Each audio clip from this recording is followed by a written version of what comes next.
परीचं घर आहे? नाही, आमचं घर आहे. रणवीर, ही बाग तुझी आहे? हो, आमचीच बाग आहे. तुम्ही इकडे या बघू. इकडे या. रणवीर, तू खूप उंच आहे, खाली बस. बोला. रणवीर, तू इकडचा राजा आहेस? हो, आम्ही राजे आहोत. गोष्टीतला राजा? नाही, आम्ही खरे राजे आहोत. मग राणी कुठे आहे? राणी आहेत ना आतमध्ये. कोण कोण आहे घरात? सगळे असतात. पाणी वाया चाललंय. चल आपण आत जाऊ. मग मी बागेत कधी खेळू? जाऊया ना.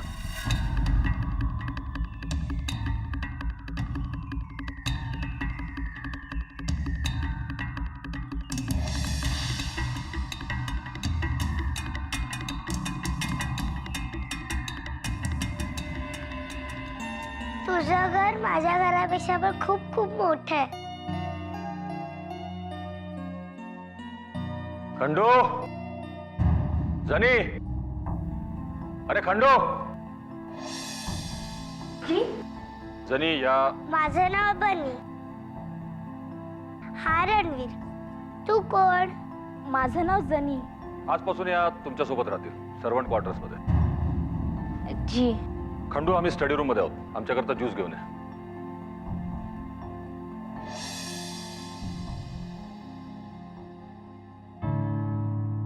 बनूताई, तुम्ही आमच्या साहेबांनी कुठं गावला? मी, माझा अण्णा. अण्णा कोण? अण्णा म्हणजे माझा बाबा. घराबाहेर झोपलेला, गाडी गेली अंगावून आणि मेला. तू घराबाहेर झोपत नाही ना? नाही, मी नाही झोपत. तू काय करते इकडे? मी साफसफाई करते, जेवण करते, घरातली समधी कामं करते. मी पण करते. अण्णा जेव्हा कामाला जायचा ना, तर मी सगळी घरातली कामं करायची. हो ग आजीबाई. चला. आजीबाई नाही काय, बनू. चला. बनी. बनू. बनू.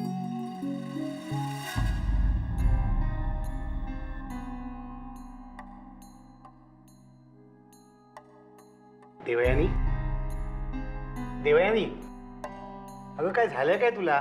कसला विचार करतेस एवढा? आज घडलेल्या प्रकरणाचा विचार करते.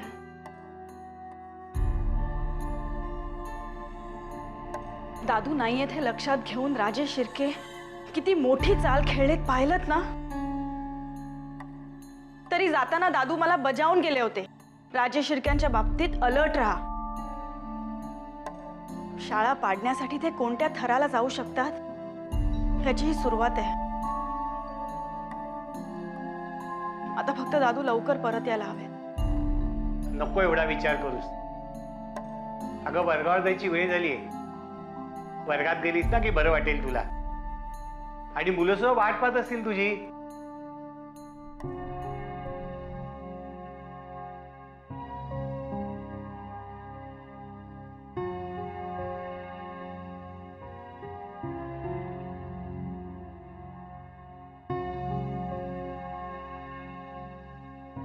बाई,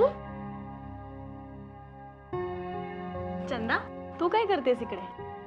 तुम्ही आमच्या वर्गावर आले नाहीत म्हणून तुम्हालाच भेटायला आली आहे. मी येतच होते आता. खोटं. मला माहित आहे आपली शाळा पाडणार आहेत ना. तुला कोणी सांगितलं?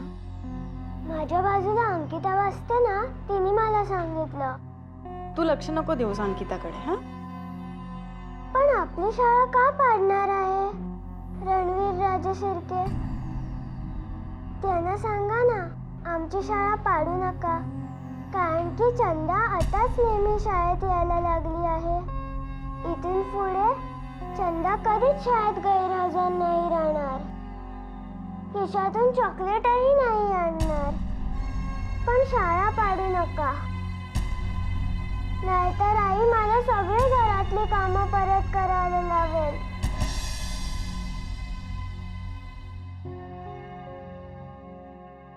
नाही पडणार शाळा. तू काळजी करू नको हा. मी सांगेन त्यांना. सनी, हा, मोठ्या घरात कोण कोण राहतं? भैया साहेब, ताई साहेब, नील भैया आणि साईमा. आपण का नाही राहत? अगं आपण नोकर माणसं आणि ते मालक. त्यांचं घर ते आणि आपलं घर हे. मग आपल्या घरात कोण कोण राहतं? आपल्या घरात मी राहते आणि आता तू राहतेस. बाजूला खंडू, बाळू काका, तिकडे पलीकडे माळी आणि ड्रायव्हर. जनी, तुझा नवरा कुठे राहतो ग? या भैया, माझं लग्न कुठे झालं अजून? अय्या, अजून तुझं लगीन नाही झालं. अण्णा बोलतात की मोठं झालं लगीन करायचं. आता मी तुझं लग्न ठरवे ना. माझ्या भावलीचं पण मीच लग्न केलेलं. मला माहितीये कसं लग्न करायचं ते. चुप बस ग. कवा धरणं बडबड करते. मी महालात जाऊन येते, तोपर्यंत तिथे खेळत बस. हा, माझं लग्न करते चिमुरडी. बडबड बडबड बडबड. ताईसाहेब तुम्ही? अहो, ताईसाहेब. बेटा, तुला हिचं लग्न करायचंय ना? आपण दोघी मिळून हिचं लग्न करूया. तू कोण आहेस? तुझं नाव काय? तू ये इकडे माझ्याजवळ. माझं नाव प्रियदर्शिनी. प्रियदर्शनी म्हणजे काय? प्रियदर्शिनी म्हणजे सुंदर. तू आहेस सुंदर. तू पण खूप गोड आहेस. तू मोठ्या घरात राहते रणवीर बरोबर. तो माझा नवरा आहे. म्हणजे तू राणी आहेस. उंच राजाची बुटकी राणी.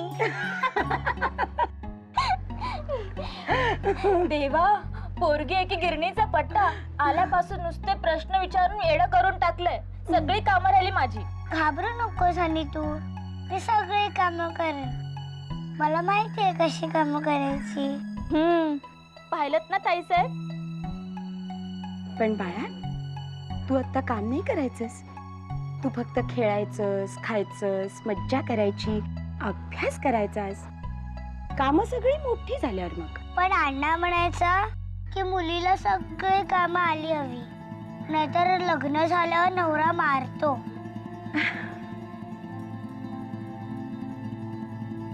खूप गोड आहे ग ही. बनू ताई, काळजी घे तिची.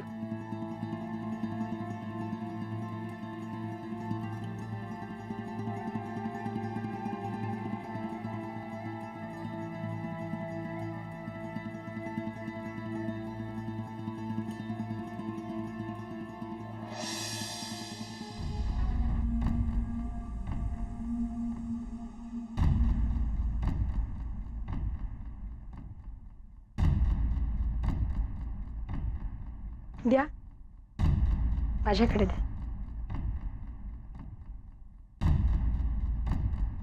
खूपच गोड मुलगी आहे हा बनू. तुम्ही खूप छान केलं जे तिला घरी घेऊन आला. देव पण कशी परीक्षा बघत असतो नाही. इतकी निरागस गोड मुलगी आहे आणि इतक्या लहान वयात आई वडिलांचं छत्र हरपलं. पण तुम्ही मात्र, तुम्ही खरंच खूप चांगलं काम केलं. तिला महालात घेऊन आलात. आपल्या महालाला काही कमी नाही. कमतरता होती ती फक्त एका निरागस खळखळणाऱ्या हास्याची. ती सुद्धा भरून काढलीत तुम्ही. खरं सांगू तुम्हाला, म्हणजे तुम्ही रागावणार नसलात नेहमी सारखे तरच. बोला. इतकी वर्ष झाली आपल्या संसाराला, पण आज पहिल्यांदा असं वाटलं कदाचित मी तुम्हाला पुरतं ओळखलंच नाही. तुमच्याही अंतरंगात कुठेतरी पित्याचं हृदय दडलंय. हे पाहून खरंच खूप आनंद झाला मला. 1 मिनिट. तुम्ही बोला. हा, मी येते.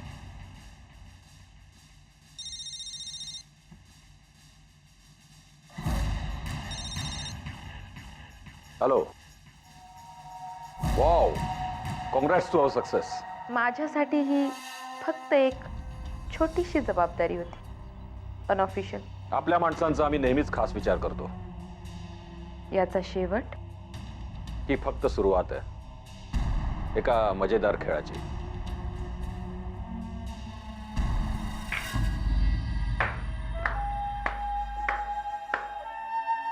Good shot. तू इथे काय करतेस? तुला एक गुड न्यूज द्यायला आले. काय रिझाईन करतेस काय? नाही, आजपर्यंत आमच्याबद्दल तुझ्या तोंडून काही चांगलं बाहेर पडलं नाही म्हणून विचारतोय.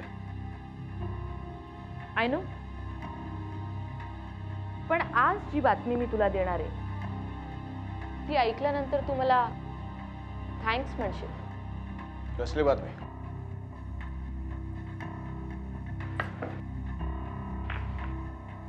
कसली बातमी? शाळेची इमारत अनसेफ आहे हे डिक्लेअर करण्याचा plan perfect but not easy. 4 भिंतींच्या आत बसून लोकांना बरंच काही सुचत असतं. व्हॉट्स द न्यूज?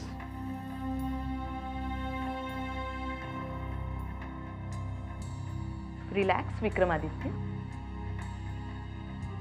तुझं काम झालेलं आहे. मी माझे सगळे सोर्स वापरून शाळेची इमारत अनसेफ आहे हे डिक्लेअर करण्यासाठी मदत केली.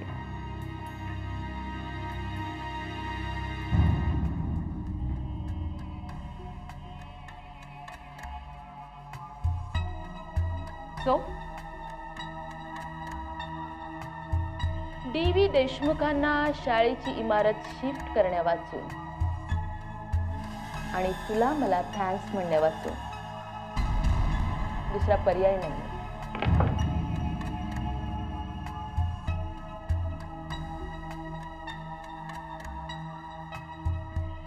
तुझा पगार जेवढा ना नताशा,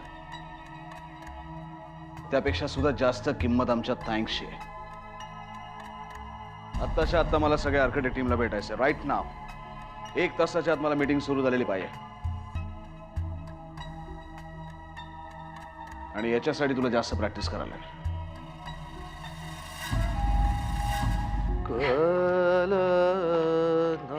नील भाऊजी, इतकी गोड मुलगी आहे ती बनू. वहिनी, अहो, काय झालंय काय? आज या घरात पहिल्यांदाच तुम्हाला इतक्या मोकळेपणानं हसताना बघतोय मी. आणि कोण मुलगी? बनू. बनू? बनू नाव आहे तिचं. हा? इतकी गोड मुलगी आहे ती. पण नुसतं मी सांगून होणार नाही, तुम्ही तिला बघितलं पाहिजे. आणि सगळ्यात आनंदाची गोष्ट म्हणजे हे तिला घरी घेऊन आलेत. रणवीर राजे त्यांना कुठे सापडली? ते मला माहित नाही. मला एवढंच माहितीये की बिचारीला आई वडील नाहीयेत. पण तिचं नशीब चांगलं की ह्यांची नजर तिच्यावर पडली आणि ते स्वतः तिला घरी घेऊन आले. नशीब? वहिनी, यामध्ये सुद्धा मला संपत्ती सम्राटांचा काहीतरी डाव दिसतोय. नाही हो भाऊजी, मला नाही वाटत असं. वहिनी, खूप भोळ्या आहात तुम्ही. स्वतःच्या स्वार्थासाठी, फायद्यासाठी त्यांनी स्वतःच्या सख्ख्या भावाला सुद्धा सोडलेलं नाही. ते रस्त्यावरची अशी एखादी बेवारशी मुलगी उचलून घरी घेऊन येतील? आले होते ना सम्राट सख्ख्या भावाची चौकशी करायला. मिर्झापूरला मी कधी जाणार आहे विचारत होते. मग तुम्ही काय सांगितलं? मी त्यांना एकच प्रश्न विचारला, बहिणी, मला मिर्झापूरला पाठवण्यामागचं खरं कारण काय आहे ते सांगा. नाही सांगू शकले. खरंच मलाही कळत नाहीये वहिनी, मिर्झापूरला का पाठवतायत मला. मी त्यांच्या राजकारणातला त्यांचा प्रतिस्पर्धी नाही, कोणी शत्रू नाही. मग का?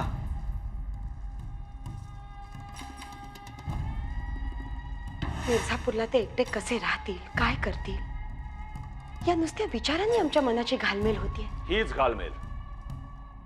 घालमेल त्यांना मिर्झापूरला पाठवण्यास कारणीभूत ठरलेली आहे. वहिनी खरंच काय कारण आहे मला पाठवायचं?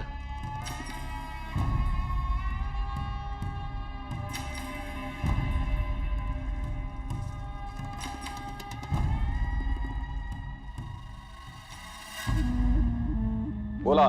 कौतिक, लई लई कौतिक हो रणवीर राजे. आम्ही तुमचं कौतिक करावं तेवढं थोडं आणि तुम्ही करून घ्यावं तेवढं थोडंच आहे की. कशाबद्दल बोलताय तुम्ही? अहो बाप झालात ना हो तुम्ही. हा?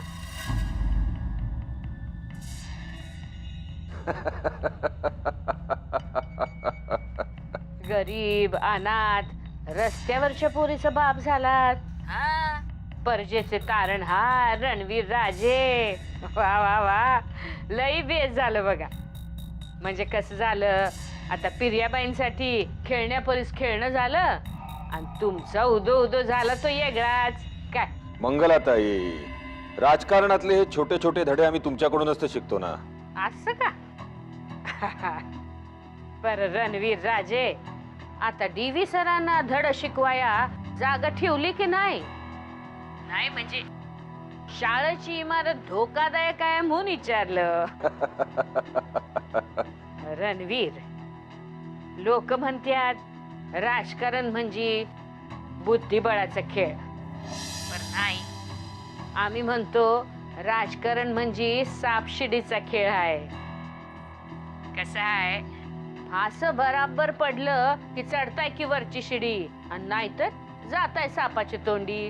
खरं का खोट? हा, तुमचं असं आहे, तुमचं फास कवा बी उलट पडणारच नाहीत आणि तुम्ही शिडी चढायचं थांबणारच नाही. काय?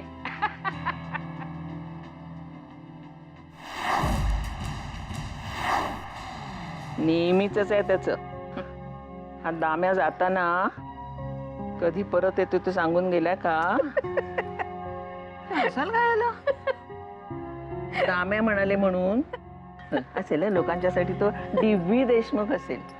पण काय मोठेपणा सांगू नकोस, मी चांगली ओळखून येते. कधी परत येतोय? नाही, तसं काही बोलले नाहीत ते जाताना. काम आटोपल्यावरच निघीन असं म्हणाले. अहो त्या मुलांना आज कोर्टात हजर करणार आहेत ना, म्हणून गेलेत ते. देऊ शाळेत जायला लागल्यापासून ना त्या दाम्याला बाहेर भटकायला बराच वेळ मिळायला लागलाय. भटकायला नाही तर काय, नाही तर एरवी कसं शाळा एके शाळा. आता तुम्ही कशाला हसताय? काय ग, त्याची गंमत आठवली. तो शाळेत जायच्या वेळेवर आणि शाळेतून घरी परत यायच्या वेळेवर लोक आपापली घड्याळ लावून ठेवायचे. बघा मग दाम्या असतो. काकू, आई, काय आई अगं, काय ग? आई, काकू अगं, काय ग अशी धापा टाकत काय आली आहेस? आता मी टीव्हीवर बातम्यांमध्ये पाहिलं, ती मुलं. काय झालं त्या मुलांचं? आई अगं, त्या 3 मुलांना कोर्टात हजर करण्याच्या आधी कोणीतरी गोळ्या झाडल्या त्यांच्यावर. काय? काय सांगतेस काय? आणि ती मुलं तिथल्या तिथे. दामू कुठे आहे? त्यांच्याबद्दल काही कळलं नाही. तेव्हा काकू, गोदा काकू, या घराने अजून किती संकट पाहिजेत.